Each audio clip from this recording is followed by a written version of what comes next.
بۆ یەکەم جار لەسەر ئاستی عێراق و هەرێمی کوردستان ڕۆژی دەرگای کراوە لە دەستەی کوردستانی بۆ دراساتی استراتیژی و توێژینەوەی زانستی ئەنجامدرا بۆ ئەوەی ببێتە نەریتێک بۆ پردێکی پەیوەندی بەهێز دروست ببێت لە نێوان دام و دەستگاکانی حکوومەت و هاوڵاتیان ئەمەش لە ڕێگەی چالاکی زانستی و کەلتوریەوە دەبێت. ڕۆژ دەرگای کراوە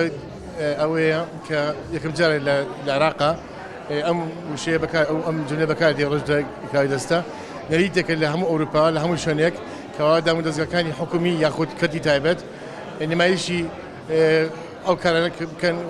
کاری خۆیان پیشاندن بە هاوڵاتیان کە چیەکەن چی ناکەن و هەموو هاوڵاتێک بۆی هەیە سەردانی دەستەکەمان بکات و پرۆژەکەمان پرسێت لە خەرجەکانمان بپرسێت ئاشنا بێ بە ئەو توێژنەوەی کە ئەیکەین لەناو هاوڵاتیان و دام و دەستگاکانی حکوومەتی هەرێمی کوردستان بە تایبەتی وەزارەتی خوێنی باڵ و توێژی زانستی و دەستەکەمان بۆی کەوا بتوانین زیاتر کێشی هاوڵاتیان بزانین و تێکەڵ بین ئەو پردە دروست بێت و پتەوە بێت چونکە ئێمە لە خزمەتی هاوڵاتیانین هاوڵاتیانیش بەڕاستی زۆر جار پێشنەری باشمان دەنیە کە ئێمە زۆر گرنگە بۆ ئێمە کە بەڕەهەند وەرگرین و پرۆژەکانی داهاتوومان بەکاری بێنین. ڕۆژی دەرگای کراوە بە دروشمی دەستەی کوردستانی ڕوانینێک لە دیرۆک هیوایەک بۆ ئایندا چەندین چالاکی زانستی و ژینگەی و چالاکی جۆراوجۆری لەخۆ گرتە بوو. چالاکەکانمان جۆراوجۆرن جارە چالاکان خۆی بینێتەوە لە بۆرەکانی زانستی بۆرەی ژینگە و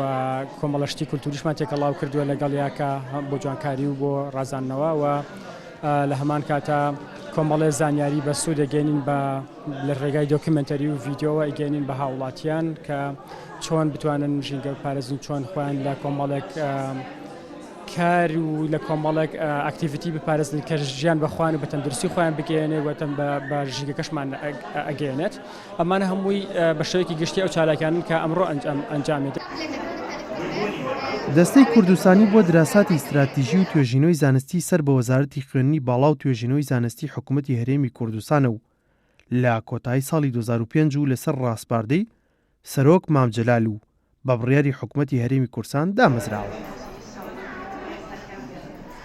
دەستەی کوردستانی نزیکەی 400 توێژینەوەی زانستی و دەیان راپۆرتی زانستی و دەیان کتێب و گۆڤاری زانستی لە بۆرە جیاوازەکاندا ئامادە و بڵاو کردوتەوە. تا ئێستاش نزیکەی 200 خوێندکاری ماستەر و دکتۆرا لە هەموو ناوچەکانی کوردستانەوە کاری تاقیکەکانیان لە دەستە و بە سەرپەرشتی پسپۆڕەکانی دەستەی کوردستانی ئەنجام داوە. لە ئاستی جیهانیشدا دەستەی کوردستانی پەیوەندیکی پتەوی هەیە لەگەڵ 131 زانکۆ و ناوەند و ئەکادمی زانستیدا.